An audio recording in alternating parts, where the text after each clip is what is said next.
সমাজ কল্যাণ সমাজ দপ্তর এসেছি ডেপুটেশন দিতে যে আমরা যে মোবাইলে এখন সমস্ত কাজকর্ম করি, মানে আমাদের কেন্দ্রগুলিতে আর কি, বাচ্চাদের ফেস ক্যাপচার, মাদের কেওয়াইসি সব কিছু আমরা মোবাইলের মাধ্যমে করি। কিন্তু আমাদেরকে যেদিন থেকে মোবাইল দেওয়া হয়েছে, আমাদের মোবাইল বিল দেওয়া হচ্ছে 200 টাকা করে, তাও বছরে একবার পাই আমরা। সেই হিসাবে আমরা আজকে দপ্তরকে জানাতে এসেছি যে আমাদের মোবাইল রিচার্জ বিল যেন বৃদ্ধি করা হয় এবং প্রতি মাসে সেই মোবাইল রিচার্জের বিলের টাকা দেওয়া হয়, না হলে আমাদের পক্ষে সেই কাজ চালিয়ে নেওয়া অসম্ভব হয়ে পড়ছে। দ্বিতীয় হচ্ছে, আমাদের যে এসএমপি চালায় আমাদের সেন্টারগুলিতে, সকালে মর্নিং স্ন্যাক্স, চিরা, ছোলা, সুজি, ডিম প্রত্যেক দিন আমাদের বাচ্চাদের খাওয়াতে হয় এবং টিএচআর হিসাবেও আমরা প্রতি মাসে গর্ভবতী মা, প্রসূতির মা তাদের দিয়ে থাকি। কিন্তু দেখা যাচ্ছে দীর্ঘদিন হয়ে গেছে আমাদের সেইগুলি দ্রব্যমূল্য বৃদ্ধি পাচ্ছে না। বিশেষ করে ডিমের দাম আমরা সবাই জানি 9 টাকা পর্যন্ত হয়ে যায়। সেই ক্ষেত্রে আমাদের ডিমের দাম দেওয়া হয় 6 টাকা 25 পয়সা করে। অঙ্গনওয়াড়ি দিদিমণিরা সর্বোচ্চ ত্রিপুরাতে বেতন পেয়ে থাকি, বেতন না সরি, আমরা ভাতা পাই প্রায় 11,000 টাকার মতো। এর নিচেই সবাই যারা দীর্ঘদিন 35 বছর 36 বছর কাজ করছে তাদের অনারিয়াম প্রায় 11,000। প্রায় যারা অনেক দিন ধরে চাকরি করছে তাদের অনারিয়াম প্রায় 11,000, বাকিরা 8,000, 8,500 এরকম আমরা পাচ্ছি। সেই টাকা দিয়ে আমাদের পক্ষে ঘর তো চালানো অনেক কষ্ট, আমরা সেন্টারই ঠিকমতো পরিচালনা করতে পারছি না। তাই দ্রব্যমূল্য যেন অতি সত্বর বৃদ্ধি করা হয়, সেই জন্য আমরা ডাইরেক্টরের কাছে আজকে ডেপুটেশন দিতে এসেছি এবং আমাদের মোবাইল রিচার্জের বিল বৃদ্ধি করা এবং আমাদের যেসব দিদিমণিরা পেনশনে গেছে অবসরকালীন, তারা তো খুব সামান্য টাকা পায়, 750 টাকা এবং 500 টাকা পায়, কিন্তু দেখা যাচ্ছে প্রতি মাসে তারা সেই টাকাটা পাচ্ছে না। কোনো মাসে পাচ্ছে 6 মাস পরে পাচ্ছে, 1 বছর পরে পাচ্ছে। তারা সারা জীবন অঙ্গনওয়াড়ি কেন্দ্রে কাটিয়ে এখন যদি বাড়িতে বসে 750 টাকাও ঠিক সময় মতো না পায়, তাহলে তাদের কি অবস্থা সেটা আমরা সবাই ভাবতে পারছি। যে তাদের সেই দিকে লক্ষ্য রেখে আমরা ডাইরেক্টর মহাশয়ের কাছে আবেদন রেখেছি প্রতি মাসে যেন তাদের যে সাম্মানিক অবসরকালীন ভাতা পায় সেটা যাতে প্রতি মাসে দেওয়া হয়।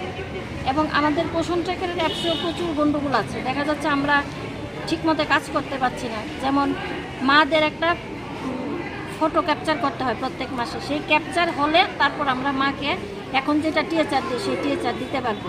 কিন্তু দেখা যাচ্ছে অনেক ক্ষেত্রে দেখা যাচ্ছে 50% হচ্ছে বা 70% হচ্ছে, 30% মার আমরা ফেস ক্যাপচার করতে পারছি না, তাদেরকে আমরা বেনিফিট দিতে পারবো না।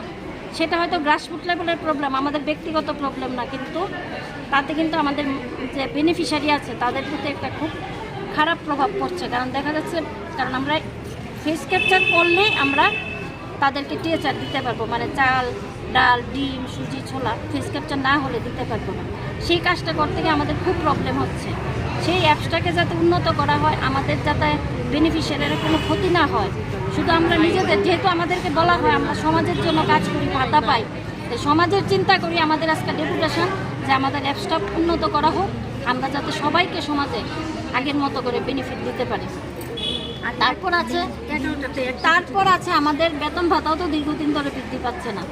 কয়দিন পরে দেখা যাচ্ছে আমাদেরকে বলা হচ্ছে আপনারা 1টা পর্যন্ত 12টা পর্যন্ত যে যেমন পাচ্ছে বলছে আমরা সেন্টার করবো, কিন্তু আমাদের দাবি যে সমকাজে আমরা তো সারাক্ষণ কাজ করছি, আমরা ভাতা পেলে কি হবে? আমাদের মতো ভাতা তো সমাজে আরও অনেকে পায়, তারা তো আমাদের থেকে অনেক উচ্চ দরের মাইনা পায়, ভাতা পায়, কিন্তু আমরা সেই জায়গায় 8,500, 9,000 টাকা ভাতা পাই। সারাদিন 1টা পর্যন্ত যদি আমাদের সেন্টারেই থাকতে হয় তাহলে আমাদের পরিবারকে দেখবে।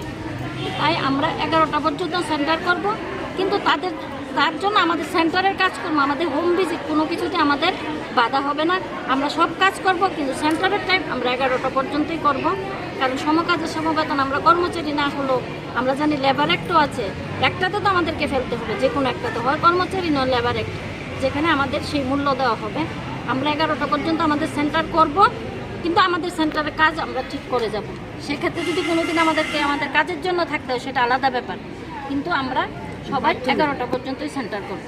কি বলেছে অধিকর্তা বলেছে ভেবে দেখবে, কিন্তু আমরা আজকের থেকেই আমরা নিজেরা নিয়েছি যে আমরা 11টা পর্যন্তই সেন্টার করবো সবাই। হ্যাঁ, আমাদের হোম ভিজিট, এফআরএস যা করার আমরা করবো, অ্যাপস কাজ না করলে তো আমাদের কিছু করার নেই, কিন্তু আমাদের উপর যতটুকু দায়িত্ব আমরা সম্পূর্ণ পালন করব এই আমাদের বার্তা আজকে। যে দাবিগুলো নিয়ে গেছেন মানে অধিকর্তা কি বলেছে? অধিকর্তা বলেছে সবগুলোই ঠিক আছে, তারা এগুলো নিয়ে চিন্তা ভাবনা করছে এবং কিভাবে এগুলো সলভ করা যায় সেগুলো নিয়েও তারা ভাবনা করছে। Thank you. আপনারা কোথায় থেকে এসেছেন?